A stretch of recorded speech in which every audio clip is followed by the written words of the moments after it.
Pozdrav svima i dobrodošli nazad na kanal Spoznaja 369 ili Know Thyself. Welcome everyone to the channel Know Thyself 369. We have English subtitle. If you click CC in the corner, it depends where you watch. If you're watching with the computer, you can find CC, I believe, at the bottom. If you click on that, you can at least not listen, but follow with the subtitle in English. At the same time, everybody else speaking some other language, you can click on the same subtitle and you're gonna have an option for your own language, like, I don't know, Spanish, Italian, Greek. You can just click your language and you're gonna have in the subtitle here in your own language to follow. So pretty much all over the world. Dobrodošli nazad, moje ime je Dragana, nalazim se na Floridi, ovo je kanal Spoznaja koji se bavi manje više da što više moguće je osvesti neke stvari kod ljudi. Ja se inače bavim astrologijom, reiki, quantum healing, hypnosis tehnika, Dolores Cannon, kristaloterapija, šamanizam i tako ja mogu u redu da nižem koliko hoću, ali mi to nije sada za svrhu.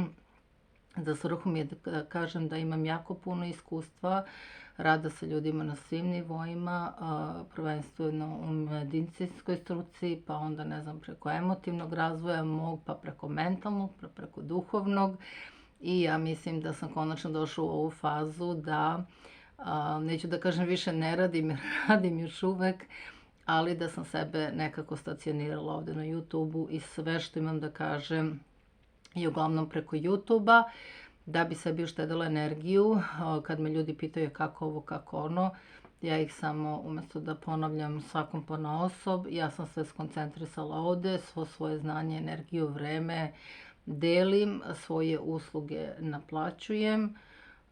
Donacije, kogod se prijavi da radi bilo šta vezano za područje bivše Jugoslavije, idu pola, nekom procentu Marijani, i obrnuto idu za podršku kanala, odnosno za tehnički deo ili prevod. Kanal je pre mesec dana, dobio iznenadnu monetizaciju na svega 500 članova, što je uopšte nisam očekivala, uglavnom treba 1000. Jedan deo je ispunjen, ovaj drugi deo će biti ispunjen jako kratko, tako da eto, dobrodošli na Spoznaju 369, koja se bavi vama. Ovo je vaš kanal, isto tako neko ako ima nešto da želi da snimi, od kolega, čak i u istoj, kako bi rekla, branši, izvolite, dobrodošli ste. Znači, nemam taj uopšte, što više ljudi, pokušavam da skoncentrišem sve na jednom mestu, da kada ukucate zaista nešto da ovde imate sve. Ne radim numerologiju, imam čoveka koji radi numerologiju, znači svako ko je zainteresovan bilo šta da prezentuje na ovom kanalu može, i da radimo iste stvari, da radimo različite, svi ste dobrodošli. Kogod nešto ima, javite se, to je za sad je najbolje, imate se dole u description. Niko se do sad nije požalio, svi me dobiju odmah, ja sam uglavnom dosta brzo da odgovorim na sve te poruke, veoma sam organizovana, radim stvari tako hronološki, prvo da sebi ne bi trošila energiju, između ostalog i vama, tako da za sad taj deo funkcioniše odlično. Eto, bit će radionica odvikavanja od pušenja, kraj novembra, kraj oktobra, početak novembra.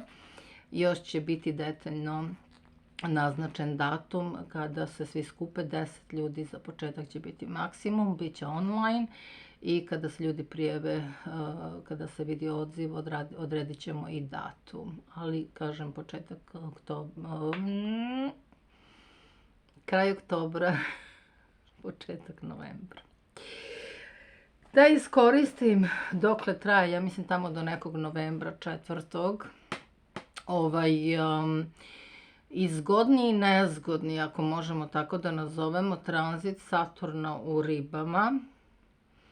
I današnja tema će biti opraštanje, odnosno oprost.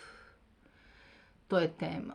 Na izgled vidimo kroz sve te neke religije i kroz sva ta učenja da to čuveno praštanje i oprost se svuda prožima, dosta religija ih pominje to, ako ne i kao ključnu stavku, eto ako samo uzmemo u obzir hrišćanstvo, da je to jedna ključna stavka i postava u toj, recimo, religiji.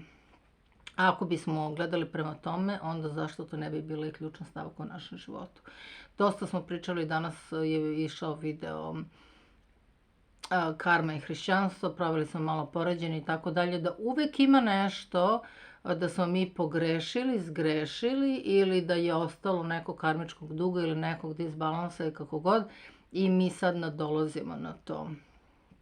Jako puno ljudi kroz svoj život, uključujući i mene na prvom mestu, ima problem, odnosno ja sam imala, mislim da sam dovoljno to odradila, sa oprostom.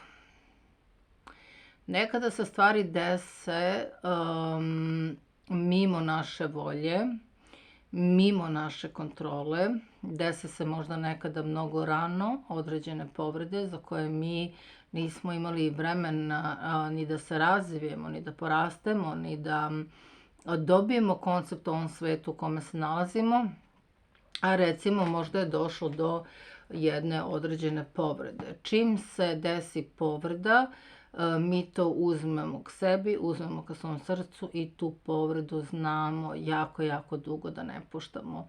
To malo zvuči onako, ako gledate, pretpostavljam, evo ja sad kad sam to izgovorila, to zvuči kao ok, zašto bi neko držao povredu. Mislim, dobro, povreda se desila, pa šta sad, otpustite povredu, ne želite to da prolongirate dalje. Međutim, nažalost, iz nekog našeg unutrašnjeg sklopa, očigledno, nije samo dovoljno što se povreda desila, znači bilo koje vrste, nego mi imamo tendenciju da se sa tom povredom, pošto to sve ostane zapisano u celom našem telu, energetskom, mentalnom, emotivnom, fizičkom, da mi jednostavno tu povredu krenemo, da ne kažem da gajimo, zato što to nije pravilna reč, ali krenemo jednostavno da tu povredu držimo. Da je ne puštamo odmah, zato što je to nešto nas najverovatnije, ako krenemo baš od nekog starta, to nešto je nas povredilo. Možda mi to nismo ni očekivali u trenutku, čak i da jesmo, nekada znamo kada te povrede dolaze, možemo da vidimo. Znači, mi smo povređeni i umjesto da smo na tom nivou svesti, da odmah isprocesujemo tu povredu i da možemo lagano i zdravo da je otpustimo, mi tu povredu krenemo da držimo. Znam da ovo sve nisu pravilne reči, ali da bi što bolje objasnila.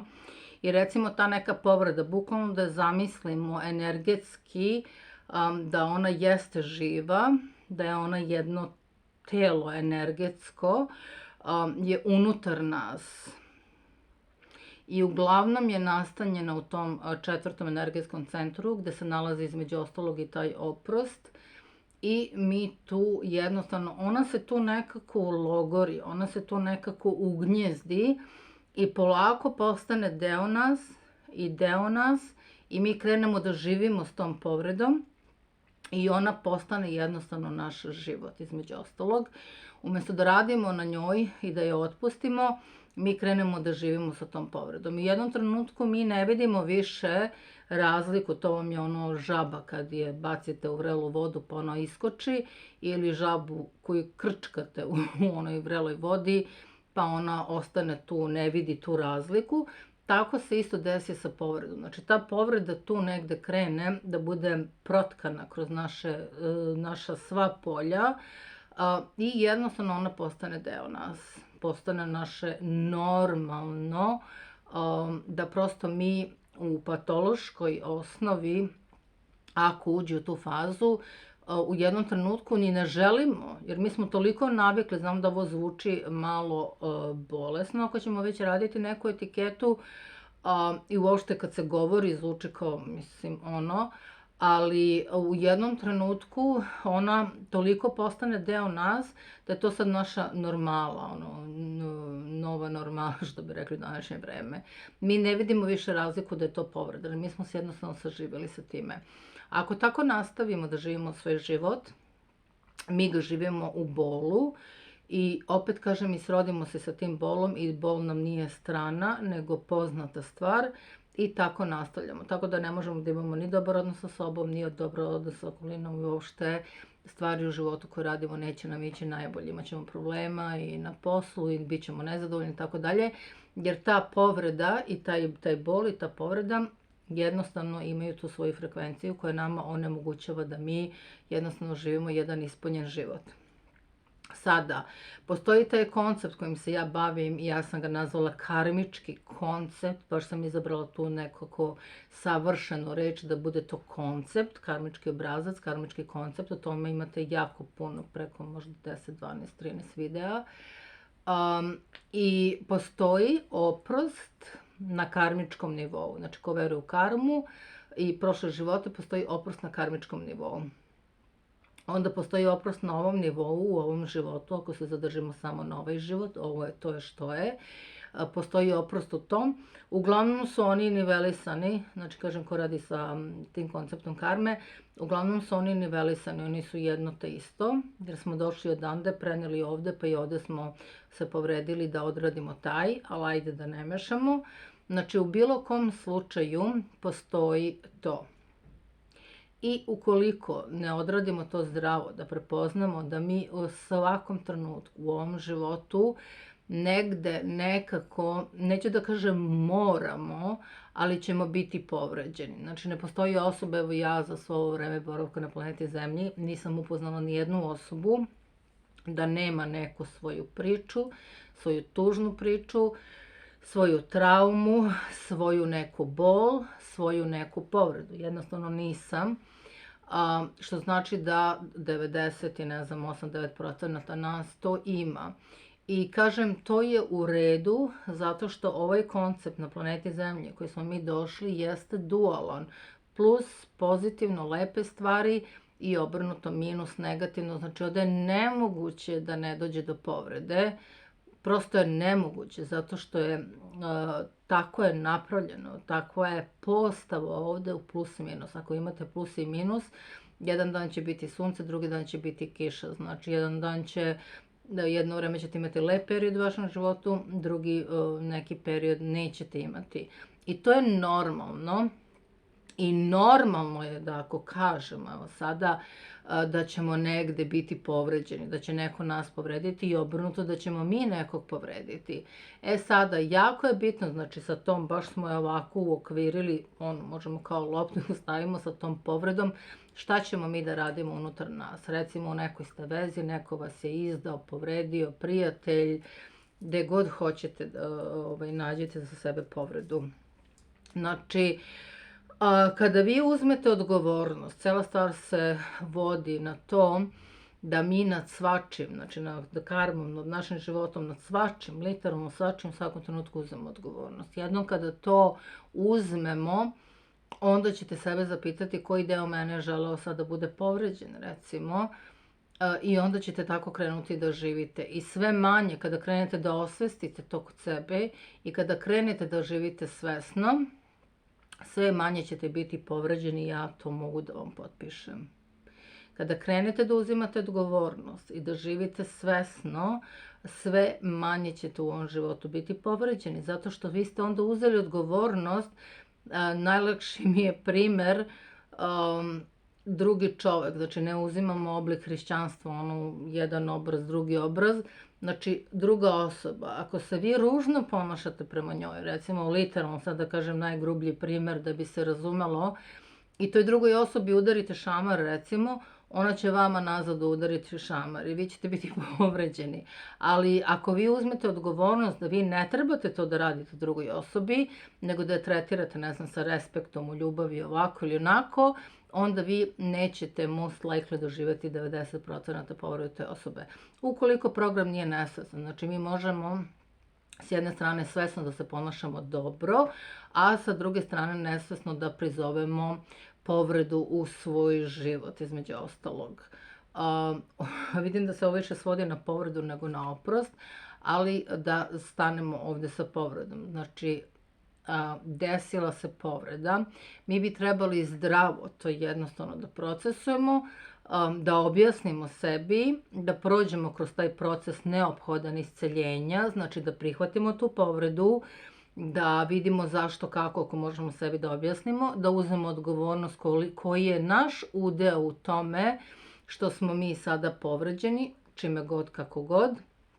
Ako ste recimo dete od 3 godine, onda isto kako možete biti, recimo desi se ostanete bez roditelja u 3 godine. Logično da je to ogromna povreda i ogromna trauma i onda tu ne možete da radite u 3 godine taj koncept. Ovde pričamo mi koji smo malo odmakli, znači da možemo da radimo to preispitivanje. Ovo o ranim traumama možemo posebno da pričamo, zato što onda one vuku korene iz prošlih života, vuku korene negde dalje, pa se dešavaju tako rano. Ovde pričamo znači o ovako klasičnim dnevnim povredama, ne o tim težim ranim traumama i povredama prvog doba. Mada i njih ako uzmemo u obzir, to sam uzela primjer zato što mi je najlakše to dete od 3 godine ako izgubi roditelje, kad su mu najpotrebniji, kad ono faktički još ne zna gde je došlo i zašto se to desilo.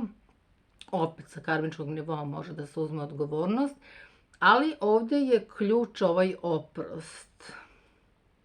I to je jedini zdrav pristup povredi. Kada vi bilo kog trenutka, bilo koju povredu, od najsitnije, neko im je rekao ružnu reč ili do najkrupnijih povreda, crtice zaista trauma, velikih, možete da procesujete i da objasnite sebi da ste i vi 1% dobrim, da ne kažem, negde učestvovali u tome ili da je vama to, nažalost, kako god vama to zvučalo, bilo neophodno za vaš duhovni razvoj. Svi znamo da se u crkvu ide kad imamo problem, nekad nam je sve super, da u crkvu idemo da se molimo kad nešto nam treba, nekad se osjećamo najbolje, kad smo najbolji idemo na plažu i na neku žurku, ne idemo u crkvu. Čim negde zagusti, mi se zatvaramo u sebe, idemo u crkvu ili molimo ili šta god. Znači, to su ti neki koncepti da mi trebamo non stop da održavamo svoj duhovni život i svoj razvoj bez obzira na to kako se osjećamo u tom trenutku u životu. Znači da postoji neki taj balans i reciprocitet.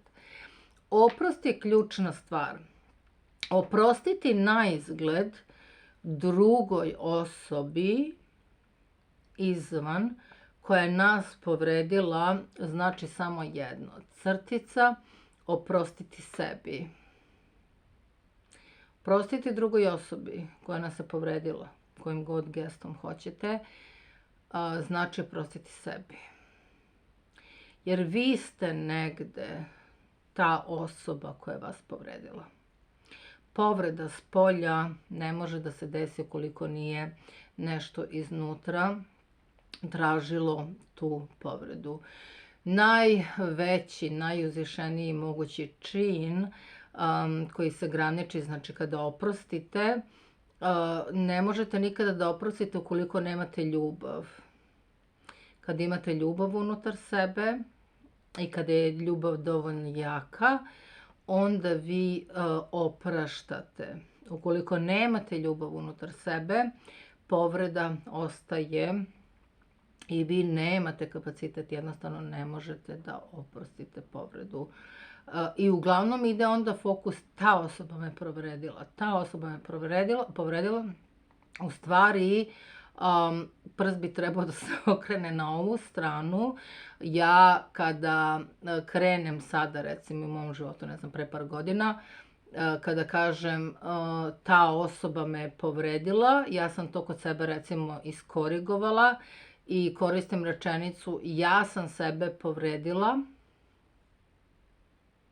tom osobom. I to je najlepša moguća rečenica koja može da se upotrebi. Time vi uzimate od malo pre što smo rekli ovu istu odgovornost da ste vi isto zaduženi što je došlo do povrede. Znači kao u nekom saobraćajnom udesu Nikada nije. Znači, dva automobila kada učestvuju u saobraćajnom udesu, iako izgleda da je jedan više, ne znam, odgovoran, oba su, jer znam da osiguranje u Americi, ovo je sad malo smešno što poredim, osiguranje u Americi uzima i vas odgovornim, jer vi ste negde uzrokovali, to se već zna na nekom višem svesnom, nesvesnom nivou, vi ste bili deo tog udesa, znači i vi ste tu negde odgovorni. Zašto to nije se desio da je ta osoba udarila u drvo, nego je baš udarila u vas. Znači, vi isto, bez obzira što niste krivi, što niste vi ti koji ste udarili ili kako god, vi isto imate tu odgovornost. Tako je isto, primer mi je baš super, tako je isto i sa povredom. Vi imate određenu odgovornost. Tako da kažem, ta rečenica kada sam ja došla na to da prepoznam, jer ne može vas neko non stop da povređuje da vi non stop uperite prst na njega, nju ili šta god, izvan sebe, jer vi ste dozvoljavali tu povredu između ostalog. Kažem, jako je bitno to razgraničiti unutar sebe. Vi ste dozvoljavali da budete povređeni od te osobe ili obrnuto, rečenica ja sam našla tu osobu da povredim sebe. Znači, kao što možete da povredite sebe, ne znam sad baš najgluplji primjer da uzmete nož pa da se tu povredite, znači vi činite akt uzimanja tog noža, povrede sebe, uzimate te cigarete, povređujete sebe, uzimate loše stvari, povređujete sebe, koristite alkohol u količinama u kojima ne treba, povređujete sebe, kockate, povređujete sebe. Isto tako postoji koncept povređujete sebe drugom osobom, jer ako kažemo za tu osobu da je ona loša, da vas ne poštuje, da vas vređa, ne znam šta god da vam radi, a vi i dalje jeste u prisustvu te osobe i dozvoljavate i pravite kontakt i uopšte ste u bilo kojoj interakciji sa tom osobom. Osoba mi je tamo odmah, da znate, ono kao, fokusirala sam se tamo umesto ovde, osoba je ovde. Jednostavno, to je vaša odgovornost, jer ne možete vi nikada da budete povređeni ukoliko vi u trenutku ne vibrirate na toj frekvenciji da budete povređeni. Tako da postoji taj koncept da ste vi sebe povredili tom osobom. Kada krenete tako da razmišljate, tu uzimate 100% odgovornost i onda prepoznajete da ta osoba ima kapacitet da vas povredi i onda ćete uzeti tu odgovornost i reći ćete sebi, dobro, već sam bila u interakciji sa ovom osobom, jedanput me je povredila, čak i 2 put, pa mislim znači nije više do te osobe, jer ona ne može da se kontroliše, očigledno ima neki problem, nego je do vas sada da vi ne dozvolite više tu povredu na ovu stranu.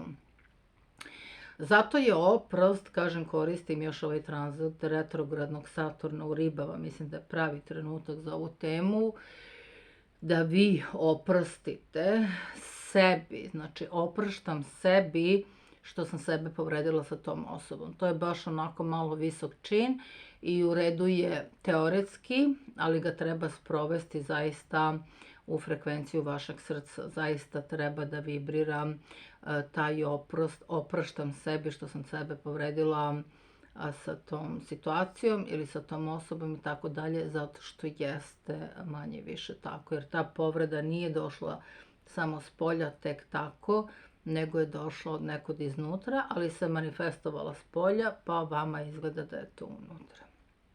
Tako da, jedan, ne znam, najveći čin u stvari ljubavi jeste oprostiti, zato što, kažem, vi imate udeo u tome. Svaki put, uglavnom, kada opraštate toj drugoj osobi, vi opraštate sebi.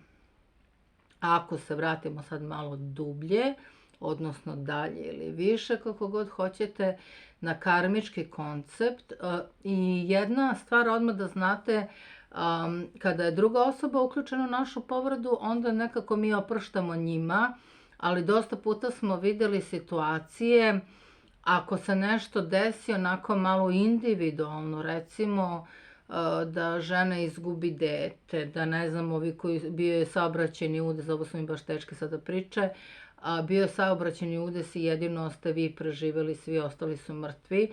Onda ide osjećaj krivice, zašto ste vi, zašto nisu oni i ostali živi i tako dalje, ili zašto vi niste stradali, nego onda isto ide, kažem, oprost zaista je jedna mnogo, mnogo duboka promisao, znači ono jedna lepa filozofija ljubavi i da biste oprostili morate da imate tu ljubav unutar sebe.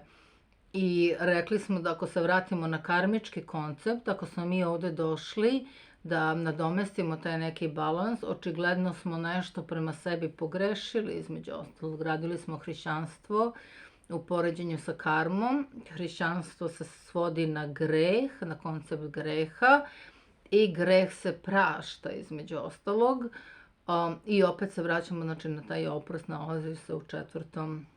energetskom centru, naravno ima mnogo višu promisao, ali tu oživljava, tu se nalazi i tu se dešava oprost. Ako vi ne možete da oprostite, znači da držite tu bol, svesno ili nesvesno želite da držite tu bol i to jako, jako puno puta vidim u radu sa ljudima, da toliko drže tu bol, da više nije pitanje, jednostavno neko da kaže, da se postavi na drugu stranu, da ovaj svet nestane ili da ti otpustiš svoju bol, određeni ljudi ne mogu da otpuste tu svoju bol. Kažem, opet, ne mora da se desi ni konkretno ovako u odnosima loša stvar. Navela sam recimo da žena izgubi dete iz ne znam kog razloga i ona nastavlja, to mi je to najlakše nažalost primer, da kažnjava sebe i ne može sebi da oprosti za to. Iako to 100% nije bila njena krivica, nego Bog je tako odlučio, onda mi ne možemo sebi isto da oprostimo neke stvari. I iako na izgled izgleda da mi oproštamo drugima, mi oproštamo sebi. A najteža stvar kada je u pitanju oprost jeste oprostiti sebi. I to sam u niz primjera videla, to sam u masi kontakta sa ljudima videla, da jednostavno ljudi sebi ne mogu da oproste, jednostavno se sažive sa time i više, kažem, nema razlike gde se tu pogrešilo, gde je tu bol, gde je vaš život, nekako se to sve sjedini i vaš život trenutni, umjesto da živite punim plućima, odnosno otvorenog srca, mi nastavimo da živimo sa tom povredom. Znači, mi živimo tu povredu, znači, mi smo se sjedinili, nismo više svoje autentično ja, koje je puno ljubavi i koje treba da živi ljubav, prihvatili smo povredu i suviše u svoje srce i jednostavno živimo povredu. Ne znam, razvodi brakova i tako dalje, raskidi, eto i to je jedan od primjera, znači da ljudi to jednostavno drže, pa kako je mogu, pa kako ovo, i u redu je da to bude jedna faza u vašem daljem napretku, ali kada to postane vaš život, onda je tu jednostavno problem. Tako da oprostiti, pogotovo da ako idemo na teške priče da je neko nekog ubio, komšije, krvne osvete, znači najteži vid neopraštanja jesu, znači, krvne osvete, zato što tu toliko ne može da se oprosti da se počini, kako bi rekla, još veći greh. Znači, možda u jednom trenutku, odmah da znate gde je taj koncept u pitanju, da se nešto tako nemilo desilo, onda to ima tu određenu jačinu. Ako to nešto ne može da se pusti, pa izazove još osvetu, znači ovo je sada, rekli smo, živimo povredu, prvo ne opraštamo. Živimo povredu i onda treća faza, gora faza, patološka od toga je osveta. Znači, to ima svoje isto, neću sada ovde, već sam pred kraj videa da mnogo širim temu. Znači, ima dešavanje koje se desilo, ima povreda, ima oprost i ima posljednja faza, znači da vi toliko ne možete da oprostite sebi, da morate da uradite osvetu. Osveta je, znači, radnja na osnovu te iste povrede koje smo rekli na početku, koju imate i koju ne možete da pustite, ili to vidimo dosta u bračnim partnerima, okreću decu protiv drugog partnera, osveta, smišljaju razne smicalice, osvete, znači to toliko nije moglo da dođe, prvo nije došlo do otpuštanja boli, nije došlo do ljubavi, do oprosta, nego je još uzelo korak unazad, jače, da je došlo do osvete, znači kad dođe do osvete, pogotovo do krvnih osveta, to je tek kako bi rekla, najgora faza, najlošija, najdublja faza, zato što se onda tu još više, znači zamislite, pardon, ovo mi je 3. video, pokušavam uvek kasnim s ovim videima. Sad pokušavam da snimim jedan ekstra video, ovo je 3. video za večeras. Priče, još sam uradila 2 prezentacije za moj kanal i kod kolege, tako da ću ovdje najvjerojatnije prestati.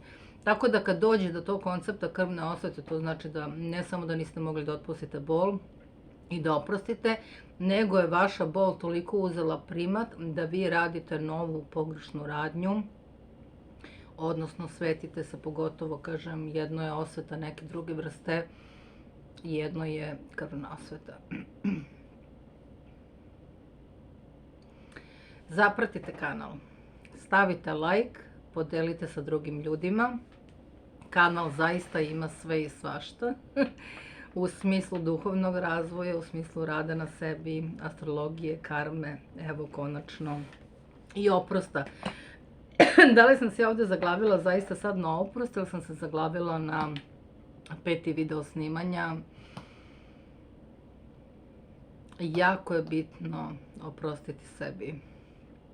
Čak i ako izgleda da su vam drugi ljudi naneli tu povredu, ja sam doživjela kroz svoju regresiju, eto mogu to da kažem, možda će me to sad osloboditi ovu grlenu. Da iz regresije u regresiju, kažem iz retrogradnu, pošto moj Saturn je retrogradno, znači iz niza vraćanja u ovaj život, na kraju se ispostavilo samo jedna stvar. Dokle vi zamišljate, to smo rekli, karma je jako paradoksalna i mi zamišljamo karmu kao jedan ogroman kamen i jedan ogroman teret, a nekada može da bude mali kamenčić, znate, onaj veliki točak od kamena što melje ono žito u vodenici, i on je ogroman i mi nekada zamišljamo naš karmički dug, naš karmički disbalans jako velikim i zastrašujućim, o tome ćemo isto pričati, dok nekada samo jedan mali kamen može da zakrči negde i da zaustavi taj veliki točak od okretanja. Tako je isto sa karmom.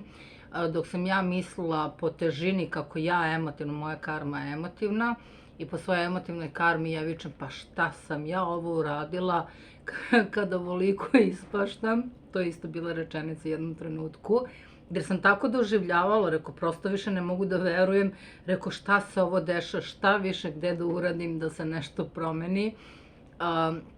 Nekada je samo mali kamenčić, dok sam ja mislila da sam nešto veliko uradila, da sam nešto strašno uradila, da sam nešto teško uradila, maltene do ubistva, je na kraju još rekao, jupa, možda sam nekog ubila. Nisam. Na kraju je ispalo samo da iz inkarnacije, u inkarnaciju,